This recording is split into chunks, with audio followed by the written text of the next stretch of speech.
standing at 74 hectares. In her remarks, Mbelizi expressed satisfaction with the progress and said she is optimistic that soon farmers from the lower Shire will start using water from the canals to improve their livelihoods through irrigation agriculture. I'm very impressed with the progress, but we still have a lot to do, and we need to work very hard and make sure that we finish the project as early as possible, because it will go a long way into transforming this country in terms of agricultural production, where as a government we want to promote exports, to promote irrigation, and to make the lives of the people much better than what it is now. Some of the farmers who are members of Kambadwe Cooperative says they are ready to start using the canals once water starts flowing.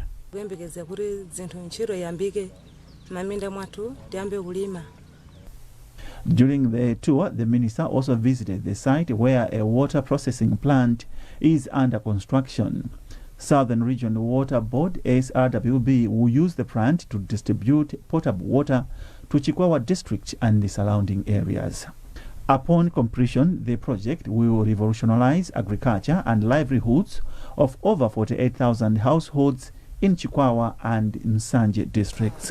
Simeon Boyce, NBC News, Chikwawa.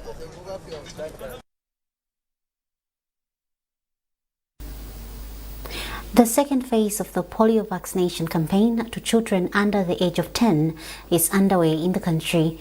Minister of Health and Sanitation, Madalitso Waloi, has since urged Malawians to ensure that all targeted children are vaccinated during this round.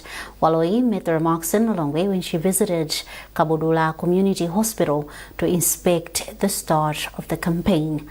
Olive Piri has a report.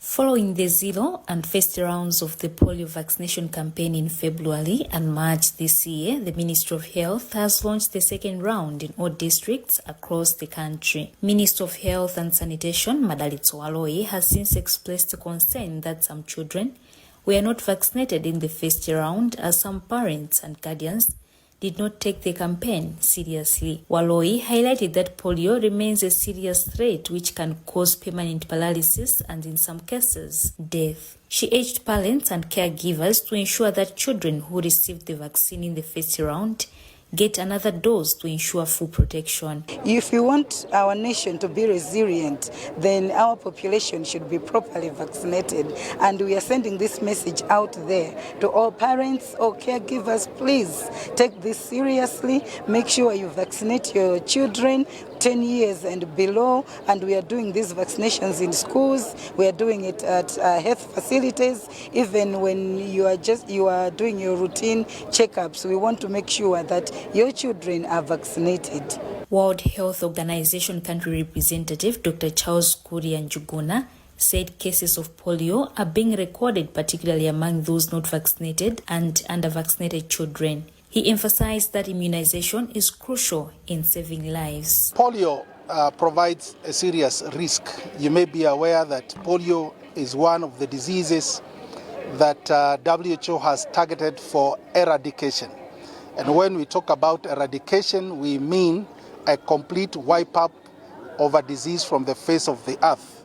So far, we have managed for smallpox, and therefore polio is the next disease we are targeting to eradicate from the face of the earth. UNICEF country representative Penelope Campbell said around 90% of Malawian children get fully immunized. As such, there is need to close the gap and ensure over 95% of the children are routinely immunized. UNICEF is also around mobilizing communities. We work with religious leaders, community health workers, volunteers, schools, councils, local authorities, to make sure that everybody knows that it's safe to bring your child to these services. They're free for all, there's no financial barrier whatsoever.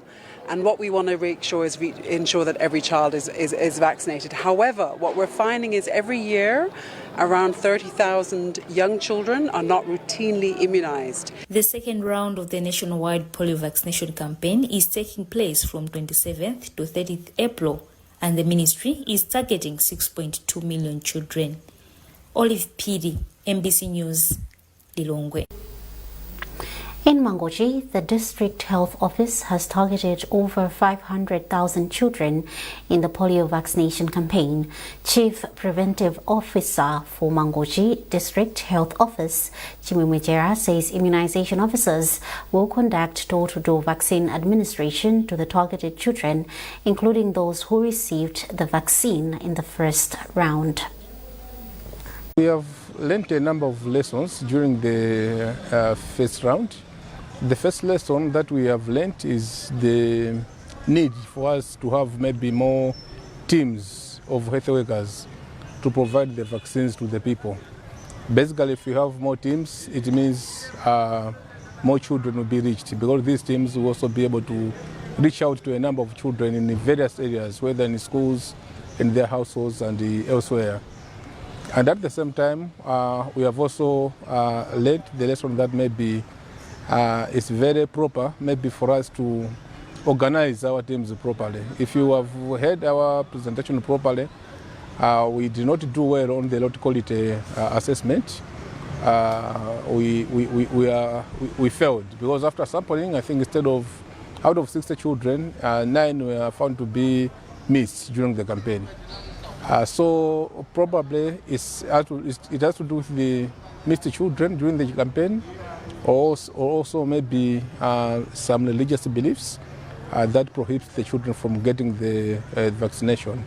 So during this round, we are also trying to reach out to the people through various community structures like the chiefs, the religious groups, in order to ensure that they were empowering the parents to have their children vaccinated against the vaccine.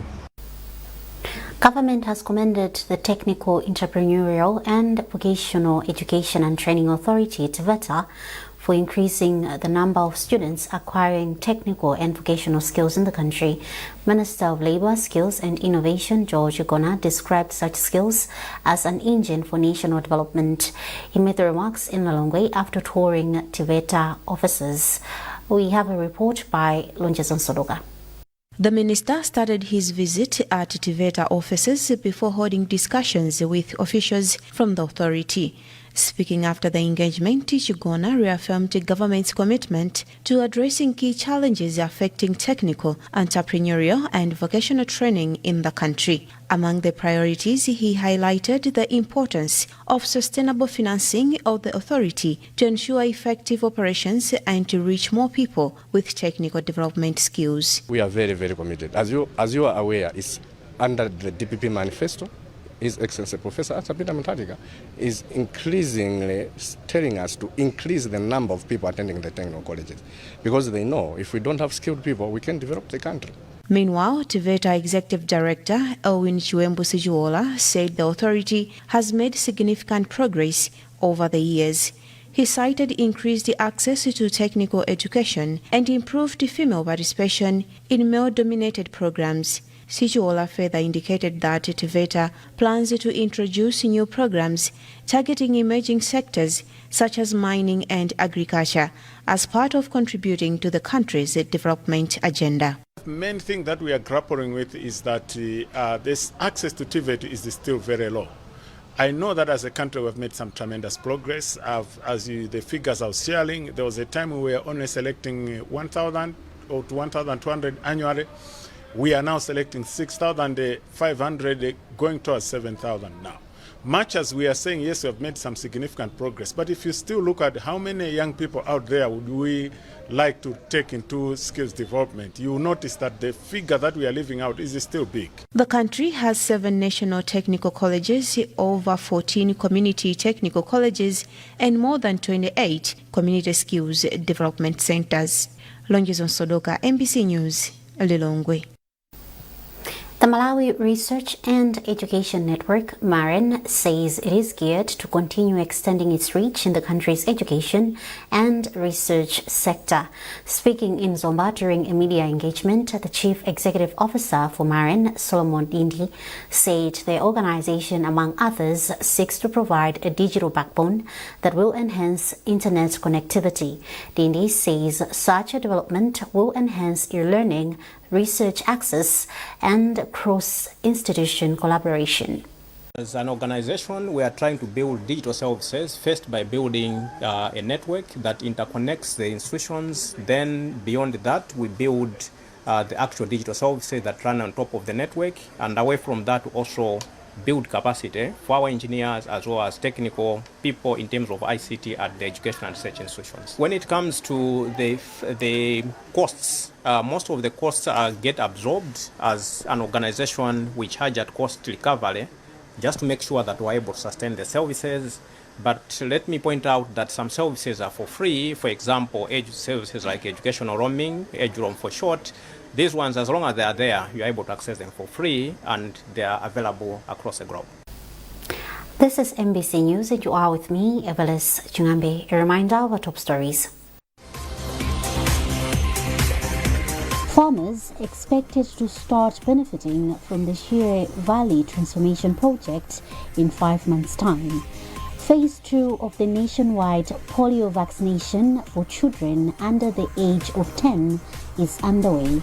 And in international news, Zimbabwe and Botswana agree to allow their citizens to cross each other's borders using identity cards only.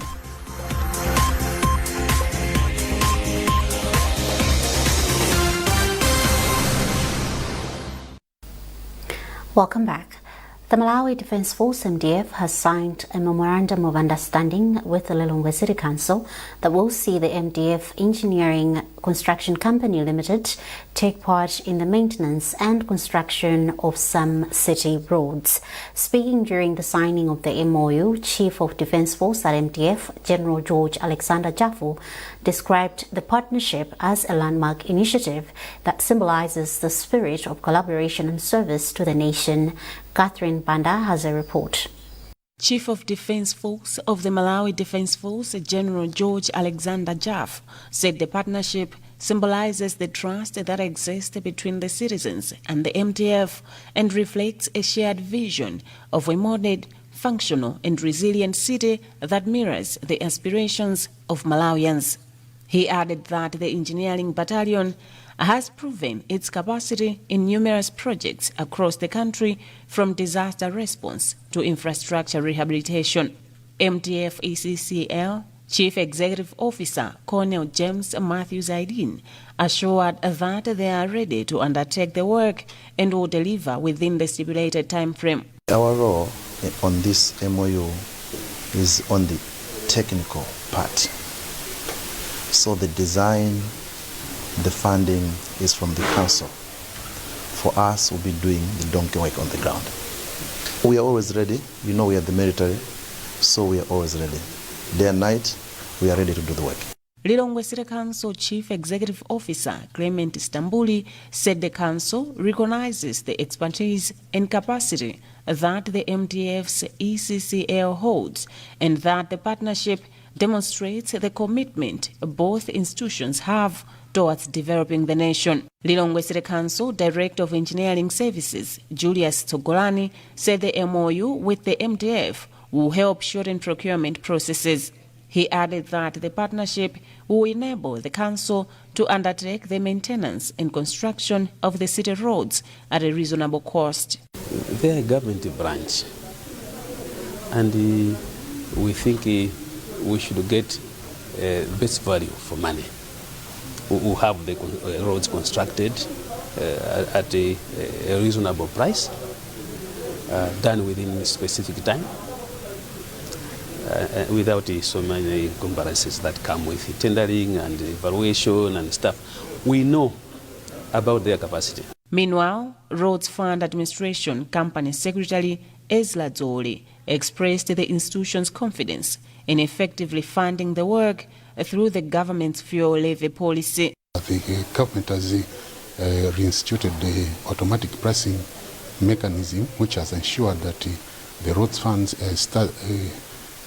resumes getting levies from MERA, and it is from this that we get the confidence that we're going to fund these maintenance and the rehabilitation programs. So we are making this commitment to the Lilongwe City Council on the back of that policy direction from government.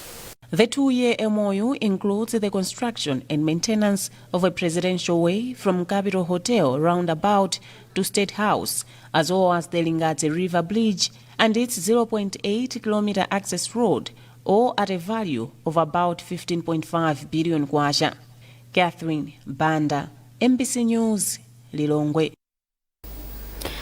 The ruling Democratic Progressive Party DPP has assured Malawians that the DPP-led administration is working around the clock to address socio-economic challenges affecting the citizenry, including fuel shortage and forex scarcity.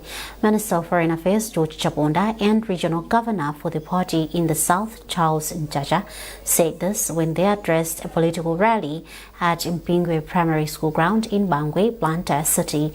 Charles Chinongo has more in this report, being read by Romeo Umali. Speaking to the multitudes, Minister of Foreign Affairs George Chaponda, who was the guest of honor at the rally, assured Malawians of steady fuel supply, adding that the DPP-led administration has taken progressive steps to address the status quo. On Friday, Minister of Energy and Mining Jean Matanga told the nation that the country is expecting over 200 fuel tankers who are on their way into Malawi. Therefore, there is no need to panic. We're also affected because of the war which is going on, which is inevitable. But in spite of that, the government is doing everything to deal with the situation, and you'll see very shortly that the situation is up. And not forgetting, President said directly that our policy now in the Ministry of Foreign Affairs, it should be economic diplomacy. You know what is economic diplomacy? That means it should not be dependence on aid, because the countries which are giving aid, they are no longer giving us aid. So better stand on our own.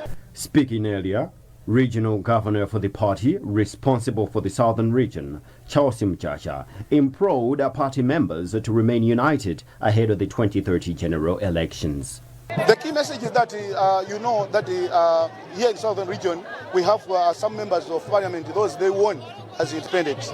So we have parallel structures in some areas. So this is the right time we want to consolidate to make sure that we have one structure to each and every constituency, so that in 2030 we cannot have problems of winning. Because once we have parallel structures, it will be very difficult for us to win elections, because we will be disorganized. Taking his turn, a parliamentarian for the area, Justice Sigatika, hailed President Professor Arthur Peter Mutharika for the reformed Constituency Development Fund, describing it as a catalyst for the development. In a related development, DPP Deputy Regional Governor for the North, Smart Magaira, has urged party members to remain united and collaborate to strengthen the party. Magaira said this in Karonga during a meeting organized by DPP members from Karonga, Nyungwe and other surrounding areas. Rodolfo Nyirenda reports. Speaking at the meeting, Mwakaira began by thanking Malawians for voting for the party under the leadership of Professor Arthur Peter Mutharika back in power during the 16th September 2025 general election. He then emphasized the need for unity to further strengthen the party. Let me thank President Mutharika for leading the party into government. We won while being in opposition. This shows that DPP is very strong and will continue to dominate. Deputy Director responsible for financial management in the National Governing Council, Wilson Mavwanya Sichari, said strengthening the party at regional level will help ensure that development funds are used prudently. This is the time for development, especially with the increased CDF funding. This will ensure that we achieve the development goals of President Professor Arthur Peter Mutharika. Other senior party officials that were present during the meeting were Regional Director of Political Affairs for the North, Leston Gondwe, Deputy Director of Policy Planning Stephen Simsokwe, and the DPP District Governor for Karonga, Nyungwe, and South Karonga, Bongororo Nyirenda. Similar meetings were also held in the past month in Karonga, Songwe, and Karonga Township in Karonga District. Rudoviko Nyirenda, MBC News. Mzuzu Central Hospital has installed CCTV cameras to curb rising security breaches, with management assuring that the system will not compromise patient privacy or confidentiality. Meklina Chira has compiled this report. Security challenges continue to affect the healthcare facilities across Malawi. To address the situation, Mzuzu Central Hospital has installed cameras last month, and its public relations officer, Blessed Kondowe, says the move will tighten security without affecting patient privacy. We are very much aware of patient confidentiality as well as safety. So because of that, we deliberately designed it in a way that examination rooms, the consultation rooms, the operating theater rooms are not under 24-hour surveillance, because that is where private discussions between a patient and a health worker or patient-doctor information is being shared. So those areas are not under this CCTV surveillance. Mzuzu Central Hospital is one of the few facilities in the country with CCTV surveillance. Management plans to extend the installation to all its facilities departments. Meklina Chirwa, MBC News, Mzuzu. In sports, the Malawi Olympic Committee has launched an 8-year strategic plan that will see the body and its athletes implementing sports development models from 2026 to 2023. The plan has been unveiled in Lilongwe during the committee's annual general conference. Details with our reporter, Foster Maulidi. Malawi Olympic Committee President Japi Muhango says the newly developed pillars seek to enhance professionalism, transparency and accountability to improve sports podium performance. Muhango says despite falling short of meeting some of the previous pillars' targets due to external forces, the committee will ensure that the newly devised plans are met through a collaborative approach. We believe that these short-term plans that we've been developing over the years have not been as helpful as we had anticipated. In there, we believe that if we can implement this plan in the next 8 years, there should be lots and lots of changes in the way sport is being run in the country, both at the administrative level, but as well as at technical level. That is the hallmark of the plan. So it's an important, gathering where we share information with our affiliates. Remember, we hold these positions on trust. We are elected by the same affiliates, and therefore we are duty-bound. We are constitutionally bound to report back to them how we have run the affairs of their organization. Deputy Director of Sports in the Ministry of Sports, Joseph Mazaza, applauded MOC for its bold step to realign sports development strategies. Mazaza assured the committee of government's commitment to supporting the committee through Malawi National Council of Sports for the successful implementation of the plans. The annual general meetings are very, very important. That's where, like in this case, Malawi Olympic Committee shares information with its affiliates. And it's not only the Malawi Olympic Committee, we even encourage the Malawi National Council of Sports to also do the meetings with their affiliates. So as Minister of Youth, Sports and Culture, we are happy that the Malawi Olympic Committee have conducted their annual general meeting. During the annual conference, delegates also adopted and endorsed the reports presented by administrative and finance committees. Foster Maulidi, MBC Sport. In international news, Zimbabwe and Botswana have agreed to allow their citizens cross each other's borders using national identity cards. The move is expected to enhance trade between the two countries. Telson Magombo with a report. President Emerson Mnangagwa proposed a phased approach to remove requirements for passports adding that people of Zimbabwe and Botswana are one family and that their bonds are historical, cultural, and deeply rooted in their shared heritage and solidarity. He said the initiative will accelerate the flow of goods and reduce the cost of business operations.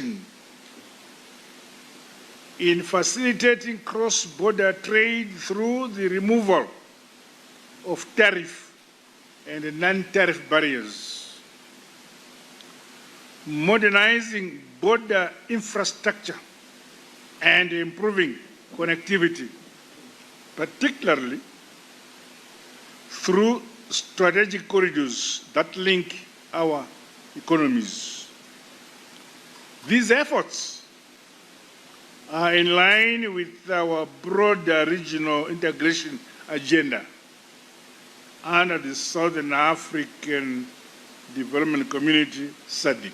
Taking his turn, President of Botswana Duma Boko commended the initiative, adding that there is need to deploy requisite technology to achieve it. He said people migrate between and among countries for different reasons, hence the need to create free movement of persons between Botswana and Zimbabwe, in which regard we've committed ourselves to the use of national ID cards going forward to facilitate and ease this movement.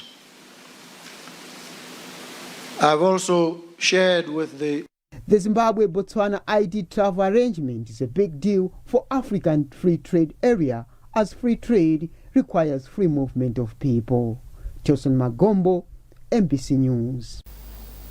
And that's it from our newsroom this afternoon. A recap of our top stories before we leave.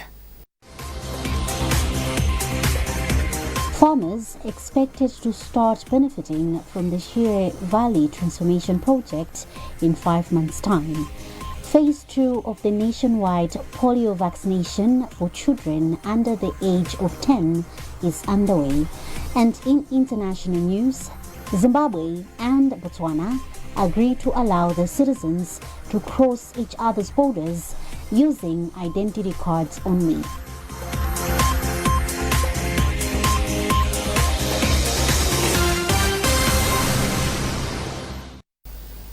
For more updates, visit Embassy Digital on Facebook, X, and Instagram.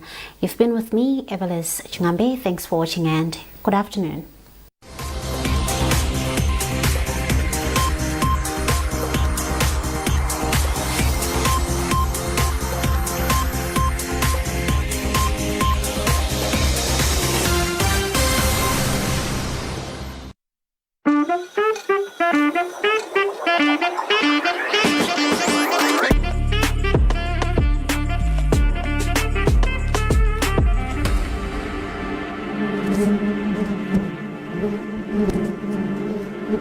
Hello and welcome to kulandireni mu program yathu yoyambirira ya The Sting.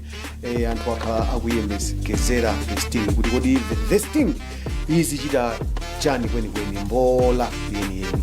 Okay, nkhani yake ndiyonena kuti mu program ino anthu osiyanasiyana azitifotokozera nkhani zawo zosiyanasiyana. Inutu mukudziwa bwino kuti pamakhala nkhani zina zokuti zimakhala ndithu zoti zina